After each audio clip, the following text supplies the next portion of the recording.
In mathematics, a self-adjoint operator on a complex vector space V within a product is a linear map A that is its own adjoint. If V is finite-dimensional with a given orthonormal basis, this is equivalent to the condition that the matrix of A is Hermitian, i.e., equal to its conjugate transpose A*.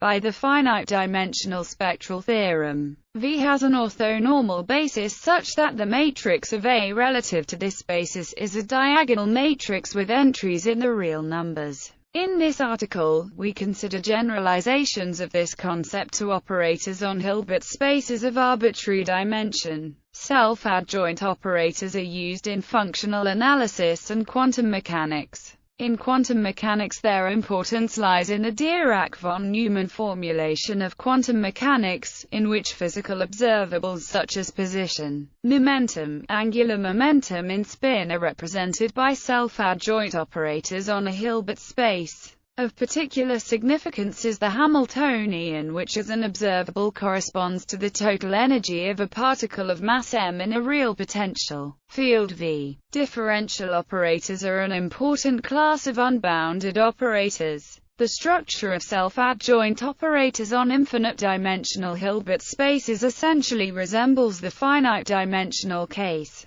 That is to say, operators are self-adjoint if and only if they are unitarily equivalent to real-valued multiplication operators. With suitable modifications, this result can be extended to possibly unbounded operators on infinite-dimensional spaces. Since an everywhere-defined self-adjoint operator is necessarily bounded, one needs be more attentive to the domain issue in the unbounded case. This is explained below in more detail.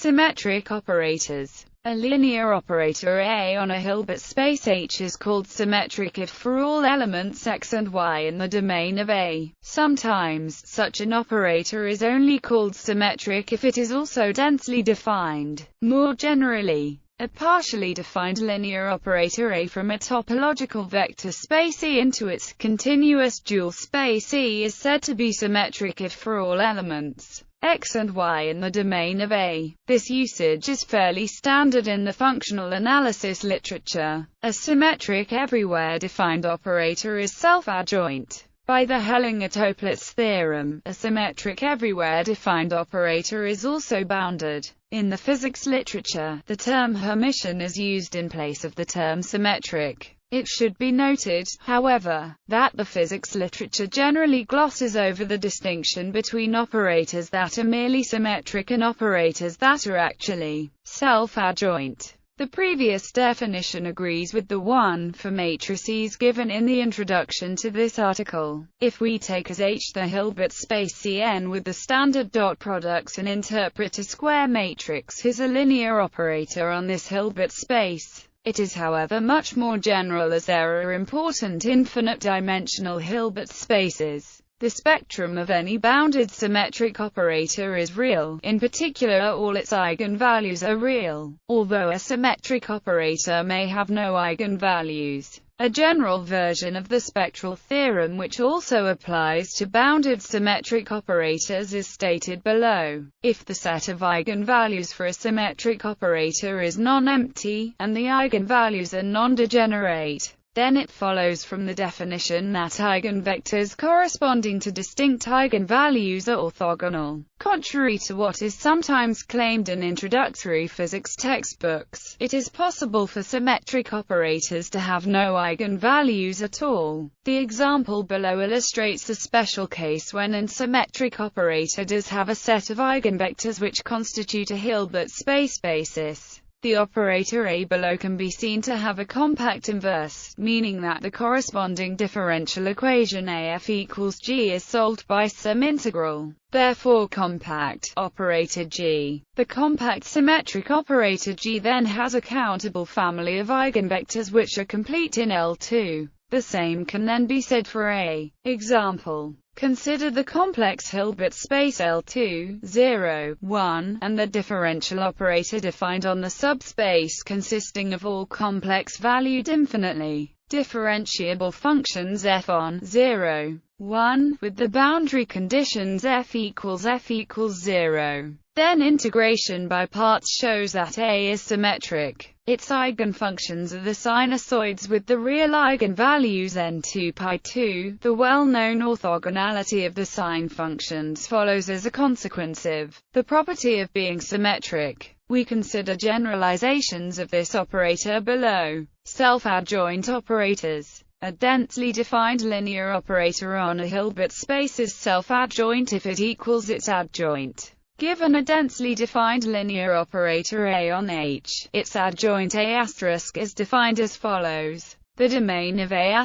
consists of vectors x in H such that is a continuous linear functional. By continuity and density of the domain of A, it extends to a unique continuous linear functional on all of H. By the Riesz representation theorem for linear functionals, if x is in the domain of A**, there is a unique vector z in H such that this vector z is defined to be A** x. It can be shown that the dependence of z on x is linear. Notice that it is the denseness of the domain of the operator, along with the uniqueness part of Riesz representation, that ensures the adjoint operator is well defined. A result of Hellinger-Toeplitz types says that an operator having an everywhere defined bounded adjoint is bounded. The condition for a linear operator on a Hilbert space to be self-adjoint is stronger than to be symmetric. Although this distinction is technical, it is very important. The spectral theorem applies only to operators that are self-adjoint and not to operators that are merely symmetric. For an extensive discussion of the distinction, see Chapter 9 of Hall. For any densely defined operator A on Hilbert space, one can define its adjoint operator A**. For a symmetric operator A, the domain of the operator A** contains the domain of the operator A, and the restriction of the operator A** on the domain of A coincides with the operator A, i.e., A**. In other words, A** is extension of A. For a self-adjoint operator A, the domain of A** is the same as the domain of A, and A equals A**. See also extensions of symmetric operators and unbounded operator. Geometric interpretation. There is a useful geometric way of looking at the adjoint of an operator A on H as follows. We consider the graph G of A defined by theorem. Let J be the symplectic mapping, then the graph of A** is the orthogonal complement of JG. A densely defined operator A is symmetric if and only if AA*, where the subset notation AA** is understood to mean GG. An operator A is self-adjoint if and only if A equals A**, that is, if and only if G equals G. Example. Consider the complex Hilbert space L2, and the operator which multiplies a given function by x. The domain of A is the space of all L2 functions for which the right-hand side is square integrable. A is a symmetric operator without any eigenvalues and eigenfunctions. In fact, it turns out that the operator is self-adjoint, as follows from the theory outlined below. As we will see later, self-adjoint operators have very important spectral properties. They are in fact multiplication operators on general measure spaces. Spectral theorem. Partially defined operators A, B on Hilbert spaces H, K are unitarily equivalent if and only if there is a unitary transformation U, HK such that U maps DOM A bijectively onto DOM B. A multiplication operator is defined as follows. Let B a countably additive measure space and F a real-valued measurable function on X. An operator T of the form whose domain is the space of psi for which the right-hand side above is in L2 is called a multiplication operator. Theorem. Any multiplication operator is a self-adjoint operator. Any self-adjoint operator is unitarily equivalent to a multiplication operator. This version of the spectral theorem for self-adjoint operators can be proved by reduction to the spectral theorem for unitary operators. This reduction uses the Cali transform for self-adjoint operators, which is defined in the next section. We might note that if T is multiplication by F, then the spectrum of T is just the essential range of F. Borel functional calculus. Given the representation of T as a multiplication operator, it is easy to characterize the Borel functional calculus. If H is a bounded real-valued Borel function on R, then H is the operator of multiplication by the composition HF. In order for this to be well defined, we must show that it is the unique operation on bounded real-valued Borel functions satisfying a number of conditions. Resolution of the identity. It has been customary to introduce the following notation where is the characteristic function of the interval. The family of projection operators ET is called resolution of the identity for T. Moreover, the following Selfadjoint integral representation for T can be proved. The definition of the operator integral above can be reduced to that of a scalar-valued Selfadjoint integral using the weak operator topology. In more modern treatments, however, this representation is usually avoided, since most technical problems can be dealt with by the functional calculus. Formulation in the physics literature. In physics, particularly in quantum mechanics, the spectral theorem is expressed in a way which combines the spectral theorem as stated above and the Borel functional calculus using Dirac notation, as follows. If H is self-adjoint and F is a Borel function, with where the integral runs over the whole spectrum of H, the notation suggests that H is diagonalized by the eigenvectors psi. Such a notation is purely formal. One can see the similarity between Dirac's notation and the previous section. The resolution of the identity formally resembles the rank 1 projections. In the Dirac notation, measurements are described via eigenvalues and eigenstates, both purely formal objects. As one would expect, this does not survive passage to the resolution of the identity. In the latter formulation, measurements are described using the spectral measure of if the system is prepared in prior to the measurement. Alternatively, if one would like to preserve the notion of eigenstates and make it rigorous, rather than merely formal, one can replace the state space by a suitable rigged Hilbert space.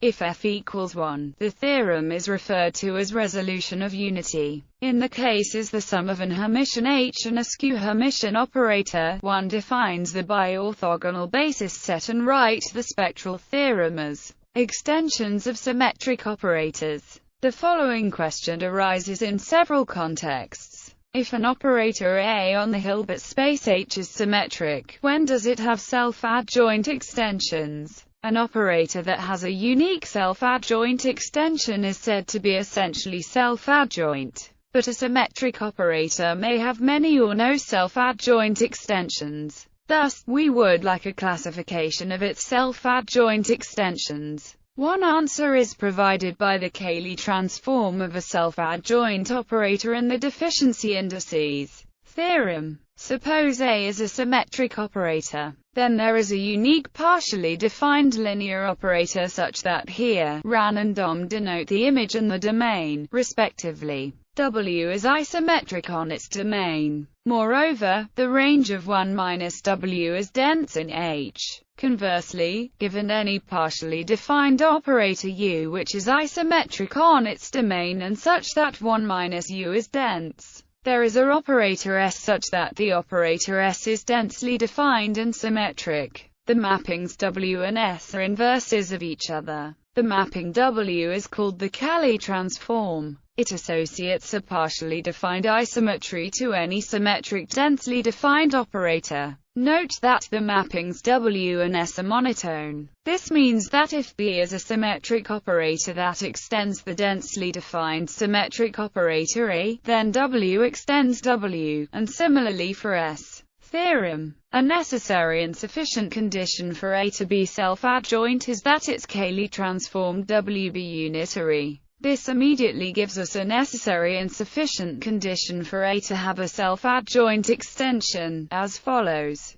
Theorem. A necessary and sufficient condition for A to have a self-adjoint extension is that W have a unitary extension. A partially defined isometric operator V on a Hilbert space H has a unique isometric extension to the norm closure of DOM. A partially defined isometric operator with closed domain is called a partial isometry. Given a partial isometry V, the deficiency indices of A are defined as the dimension of the orthogonal complements of the domain and range.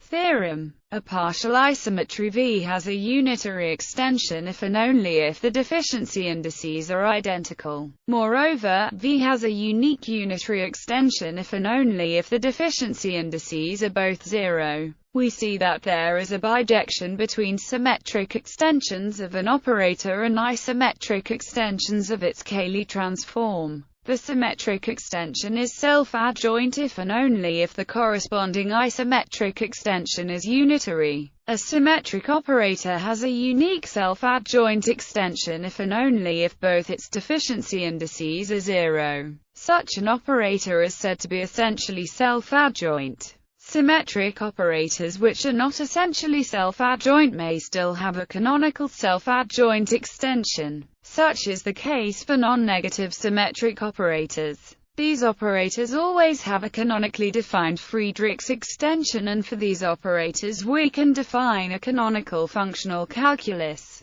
Many operators that occur in analysis are bounded below, so the issue of essential adjointness for these operators is less critical. Self-adjoint extensions in quantum mechanics. In quantum mechanics, observables correspond to self-adjoint operators. By Stone's theorem on one-parameter unitary groups, self-adjoint operators are precisely the infinitesimal generators of unitary groups of time evolution operators. However, many physical problems are formulated as a time evolution equation involving differential operators for which the Hamiltonian is only symmetric. In such cases, either the Hamiltonian is essentially self-adjoint, in which case the physical problem has unique solutions, or one attempts to find self-adjoint extensions of the Hamiltonian corresponding to different types of boundary conditions or conditions at infinity. Example: the one-dimensional Schrödinger operator with the potential, defined initially on smooth compactly supported functions, is essentially self-adjoint for 0 less than alpha 2 but not for alpha greater than 2. See Berezin and Shubin, pages 55 and 86, or section 9.10 in Hall. Example: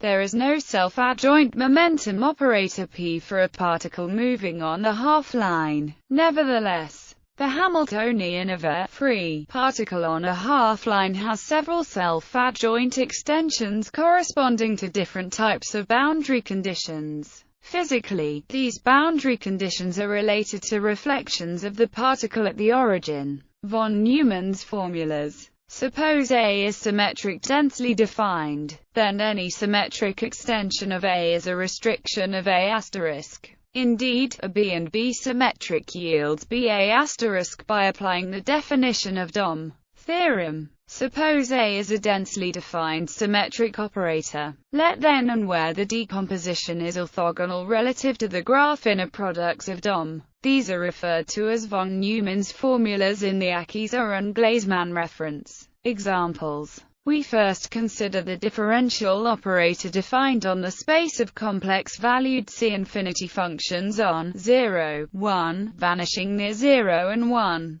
D is a symmetric operator as can be shown by integration by parts. The spaces n plus, n minus are given respectively by the distributional solutions to the equation which are in L2, 0, 1. One can show that each one of these solution spaces is one-dimensional, generated by the functions xex and xx respectively. This shows that D is not essentially self-adjoint, but does have self-adjoint extensions. These self-adjoint extensions are parametrized by the space of unitary mappings n plus n minus, which in this case happens to be the unit circle T. This simple example illustrates the general fact about self-adjoint extensions of symmetric differential operators P on an open set M. They are determined by the unitary maps between the eigenvalue spaces where PDIST is the distributional extension of P. We next give the example of differential operators with constant coefficients.